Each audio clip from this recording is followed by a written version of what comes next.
This week on PolitiKnow, we look at the recent debates, what are the polls now saying, and we help people attack the vote compass.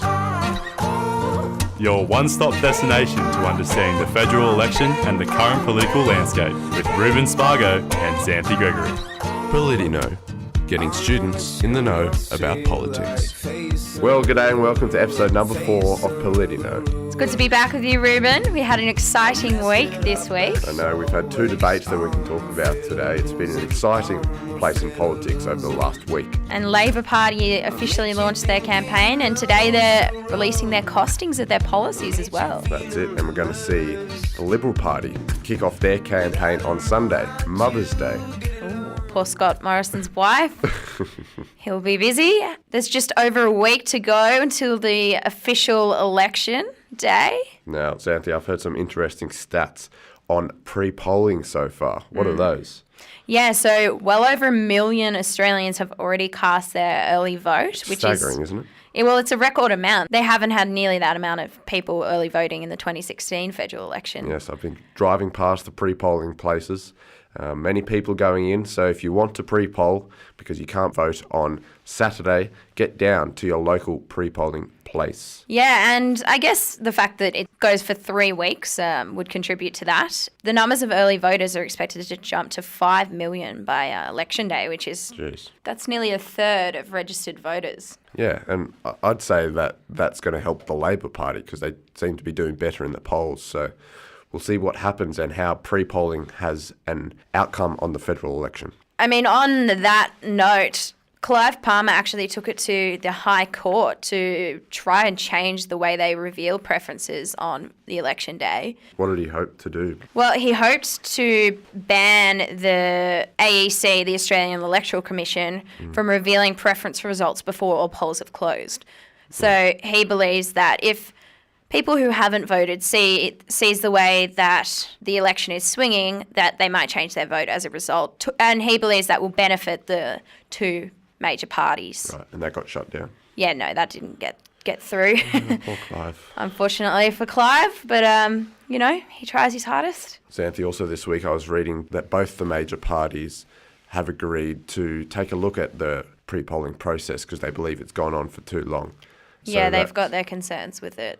That's it. So we might see changes to this in the future. Yeah, we touched on it last week about how, it's convenient for everyone, but it does come with its problems. Some political scientists fear early voting prevents individuals from accessing all available information on the parties and the candidates they choose. Yeah, and I guess it raises concerns that not all voters are voting on the same playing field. They're voting in a week where something bad might have come out for the Labor Party and the Liberal Party might be in good light, but then the next week, it might flip and I don't know. Although I've got to say, people that are eager to vote and are voting early, they're probably pretty determined on who they're going to vote for anyway, so I think it'd have to take something drastic to change their vote.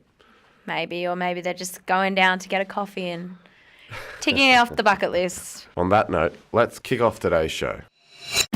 Well, the latest poll came out earlier this week and it's pretty much the same as last time. Labor remains ahead by 52 to 48%. Yeah, now Xanthe, this is a different poll. This is an Ipsos poll, so different companies commission different research people to do their polling. So this is Ipsos, and they've said that Labor is ahead 52 to 48. So we can see the sort of margin of error that could occur between different polling. The poll from last week showed it was 51 to 49%, with the Labor Party still ahead. But yes, it's still very tight, 4%. I mean, that's not that much. So the leaders have their work cut out for them over the next week, I guess. So the leaders will have to fight tooth and nail down to the last day. Yeah, but it's interesting. Bill Shorten still remains behind as preferred leader.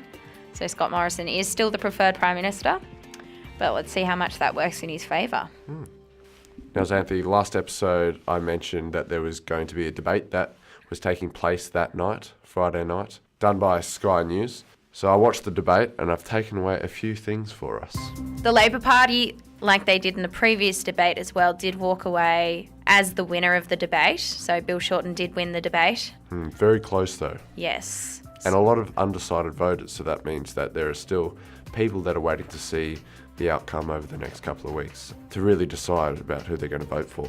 There are some interesting things that came up during the debate, things that I haven't heard mentioned in the weeks leading up till now. Some of the things that I've taken away from the debate are topics on costings and policies, the idea of freedom of religion, mental health, and there was one that really sort of threw me off and I hadn't even thought about. There are a lot of curveball questions there, not just your classic taxation. Exactly. One specifically about the closure of post offices as a small business. And I'm thinking... That was an interesting question there, wasn't it? Thinking I never would have thought of that.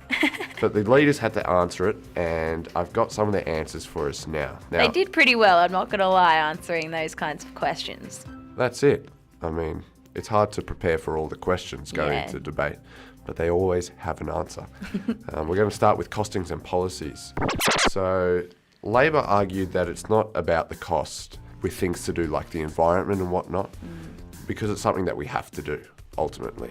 You have to do it now, otherwise the cost of doing things later will be bigger. Exactly, more significant. But they argue that multinationals should pay their fair share. So they're really going after the high income earners. Yeah, he was really going after the big companies like Facebook and Google in that debate.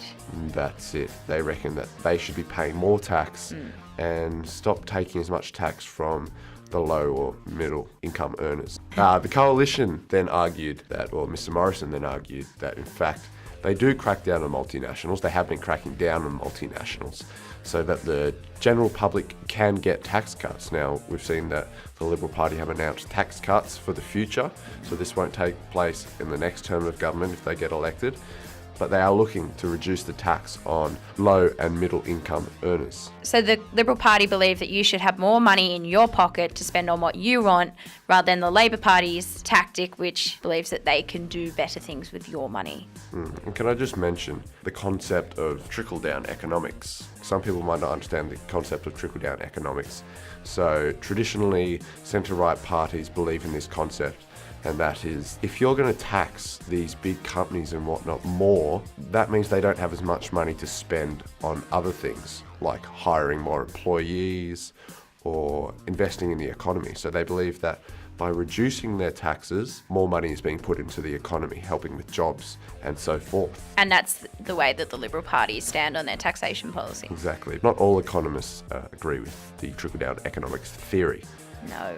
Now, moving on to the next point of the debate that I found interesting is the concept of freedom of religion and freedom of speech. Now, we've seen recently in the news Israel Folau and his case going on with Australian Rugby Union. For those that have been living under a rock, Israel Folau has been issued a high-level breach of his contract, so we're awaiting the repercussions of that. Some more interesting social media posts by Mr. Folau. But that sparked conversation within the community about freedom of speech and what they can say, especially within the working environment. And that was interesting to hear the two leaders talk about, freedom of speech and what individuals can and can't say from a policy point of view. Now, they both had a similar position on this. They believe that you should have the right to freedom of speech, although there's a way in which you can respectfully go about it. Now, Mr. Morrison spoke about the Ruddock Report. So last year we saw the Ruddock Report come out. What's the Ruddock Report, Reuben? So that's in relation to post same-sex marriage reforms, and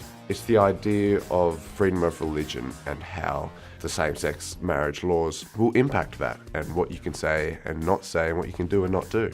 And another idea that they discussed and debated last Friday was the idea of mental health and funding organisations like Headspace, which the Liberal Party really stands by. They have introduced a lot of Headspace centres across the country. Well, Labor's been focusing more on their cancer initiatives, whereas the coalition is really honing in on the idea of mental health. Now, we saw Prime Minister's wife, Jenny, come out and speak about her mental health history, and they're really trying to reduce the stigma on mental health. So yes, we've seen the Prime Minister going around to Headspace. And they've promised to keep funding Headspace to tackle things like Indigenous youth suicide and things that they believe that there are real issues with there in Australia. Now, speaking about the question that I found really interesting from the debate is how do we stop the closure of post offices? I mean, the analysis after the debate is this is one example of a real world question.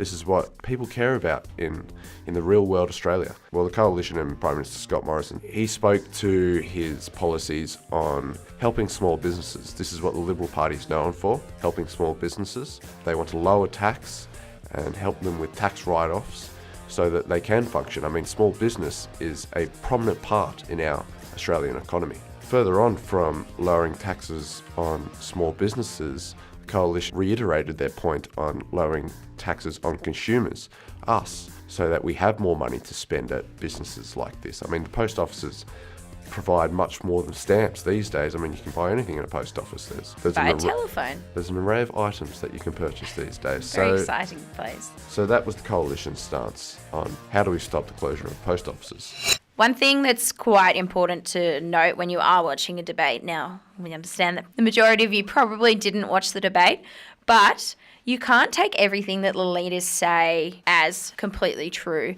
The RMIT does a great thing with the ABC called fact-checking after the debates, and there's a few things to pick up this week. The Liberal Party has been kind of forced to admit that the budget is not back in black meaning back in surplus. The Prime Minister was made to admit on the 7:30 report that the budget was still in deficit, but in the 2019 and 2020 budget, it is projected to be in surplus. So ministers and leaders do try to twist things to make it sound better. So you got to, I guess, look into things a bit more. Another thing to note that the Liberal Party have almost, I guess, again, been forced to admit this week is that carbon emissions have been rising since they've been in government, it's interesting despite their climate change policies. But they still claim that they're going to meet their Kyoto 2020 targets. Yeah, so when Mr Abbott was elected, there was about 512 megatons of carbon pollution, and now that's at 541 megatons, and it's projected to go up to 563 megatons. So, yes, it would be interesting to see how their climate change policies will turn that around. That's something that, is important to note. And now the Labor Party is not always off the hook, but if you want to find out what the ministers are actually saying and the truth behind it, maybe, go check out RMAT Fact Check. It's a great resource. After the ad break, we're going to bring you some of our friends who have taken the ABC Vote Compass test and talk to you about their results. Our region is really wonderful, with beautiful landscapes, fascinating people, and of course, a very cool climate. In Cool Climate Living, you'll hear about the stories of our local people, our history, our culture, told in our own voices. Tune in to Cool Climate Living every Friday morning from 11, alternating between Susan Lacey and Monica Morse, and repeated on Wednesdays, also at 11. Our community, our voices, and our stories. Baby, it's cold outside. The answer is no. Baby, it's cold outside. Over the past few episodes, we've been telling you about this great resource called ABC Vote Compass, which basically tells you where your values align you on terms of the political spectrum and which party, I guess, you're most suited to. So we have Pia here doing the Vote Compass. Pia, let's kick it off. Last time I did this, I had no idea what half of the questions were, so I was doing it like a really uneducated. And I was really left field, closer to Labour, but it aligned me with the Greens. Dual citizens suspected of terrorism should have their Australian citizenship revoked. Well, I think if they've done an act of terrorism, then they shouldn't be a citizen of Australia. But if you're suspected of terrorism, I think that's the key word. I mean, you get caught up in the technicality of a word, so would you say somewhat disagree then? Yeah, okay. Trade unions have too much power in the workplace. How much should the government do to reduce the gap between richer and poorer Australians? A trade union is an organised group of workers in a trade that's formed to protect and further their own rights and interests. That can be with things like negotiating agreements on employers' pay and conditions.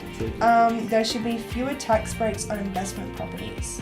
What does this mean? This is what negative gearing is about. So if you invest in a property and you're making a loss on that, you claim that back in your taxes. Now what the Labor Party want to do is abolish that so that you can only negatively gear on new properties.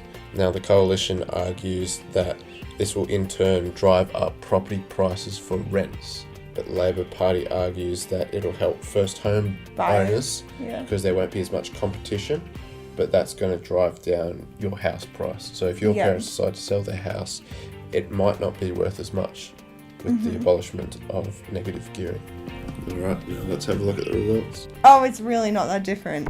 At this stage right now, you think you're going to vote for Labor? Most likely, yeah. If they're the ones that are going to help with the environment, I think, then... Alright, well, we'll see what the test brings up. How much should the government do to reduce the gap between richer and poorer Australians? I think they can do a lot more. Cuts to Sunday penalty rates should be reversed. Agree. Australia should put a price on carbon emissions. Yes. Live animal exports should be banned. I'm not sure about that one because I don't know what effect it has. Trade unions have too much power in the workplace. I think they should have more power. So, disagree? Yeah. Wait, is this my results? So in the graph, it's saying that I'm agreeing and going closer to the Labor Party's policies than anything else. Is that what you expected? Yeah, pretty much. Because like the Labor and the Greens were close, like 4% difference. That's pretty much what I was expecting, either one of those. I wasn't expecting Liberal or definitely not One Nation. If you want to keep up to date with us and have your say on what we talk about next episode, just search PolitiKnow on Instagram, Facebook or Twitter. Let us know what you want to hear and we'll try to keep you in the PolitiKnow. If you've missed anything or just want to listen to this great show again, you can find a podcast of this on our YouTube channel. It is time for current affairs.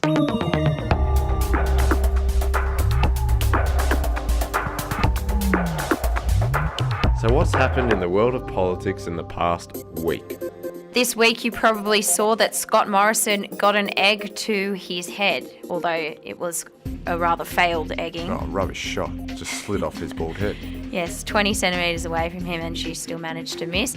But yeah, it's an interesting one because it comes off the back of Fraser Anning also getting egged, earlier in the year. And I guess it raises the question of, is there an environment of disrespect towards our politicians? And are people going about that the right way? Yeah, I mean, a lot of people gave Egg Boy, as he's known, respect for doing what he did.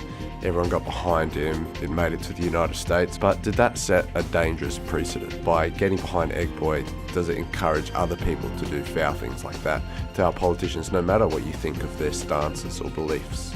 Yeah, it does seem like they're about promoting change. I mean, I could think of a few, but that girl who attempted to egg Mr. Morrison, our Prime Minister, has been granted strict condition bail and is due to appear in Albury Local Court on May 27. So that will be after the election. We'll find out what happens to her then for harming a politician, our Prime Minister. Meanwhile, in Tony Abbott's seat of Warringah, in Sydney's north, New South Wales police officers on Tuesday morning collected faeces hidden inside a book that was dumped outside his electorate office. That's another interesting one there, an interesting approach to, not sure what the person was aiming to do there, maybe just send a very strong and smelly message. Yeah, I mean, the broader conversation is about dirty tactics which are being used in this election and more broadly in politics. We've also seen the defacing of politicians' signs and posters. That's also in the Warringah electorate too, poor Tony's. Or maybe not so poor Tony, he's copping a bit of a lashing. That's it. Explicit messages printed on walls. But we've also seen anti-Semitic slogans and whatnot being put on posters, which is quite abhorrent. Now on to other news. We saw the Labor Party launch last Sunday. Yes, now they didn't announce any costings at that launch, but they did send a very strong message of unity. Yes, we saw Julia Gillard, Kevin Rudd and Paul Keating all attend.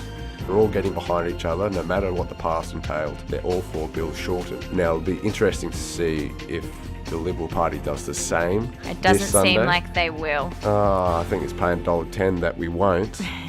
Yeah, no, Scott Morrison, when he was asked if, John Howard or Mr. Turnbull would be at the event, seemed to dance around the answer, so... That's it. I think it's unlikely. Especially considering the past few years in their party. The Labor Party are currently in the process of releasing their costings, but it's believed that they still won't be releasing the amount that their climate change policies will. That's it. That's been done today. So we'll bring you that analysis next week. Another rather interesting thing that's been announced very recently is that Labor's promised to spend $1 billion on a bullet train which goes from Melbourne to Brisbane via Sydney. Now, the timing of that is quite interesting. It's a good sale tactic for them, if you believe that high-speed rail is important for Australia. They really want to focus on acquiring land. So research has been done, and the research says that if we wait much longer, the cost of acquiring land could be upwards of $11 billion more than if we started to purchase it now. Yeah, so the project could actually cost up to $114 billion. That's a lot of money. As a result of all that land acquisition. So, yes, that is a lot of money. But, I mean, it would be a rather useful thing, and I think it'd be good for tourism as well. I don't think it's the first time that something like this has been brought up, and I don't think it'll be the last. Yes, it'll be more of a long-term project, but the timing of that release is It's exciting today, isn't it? Don't you just want to vote Labor? Well, that has been the show for today, episode number 4 of PolitiKnow, as we get ready for the election on the 18th of May. Yes, just a week to go now. Next week we'll bring you what happened in the Liberal Party launch and all things Labor costings. That is it. Until next week, goodbye, Xanthe. Thank you, goodbye. If you want to keep up to date with us and have your say on what we talk about next episode, just search PolitiKnow on Instagram, Facebook or Twitter. Let us know what you want to hear and we'll try to keep you in the PolitiKnow. If you've missed anything or just want to listen to this great show again, you can find a podcast of this on our YouTube channel. PolitiKnow, getting students in the know about politics.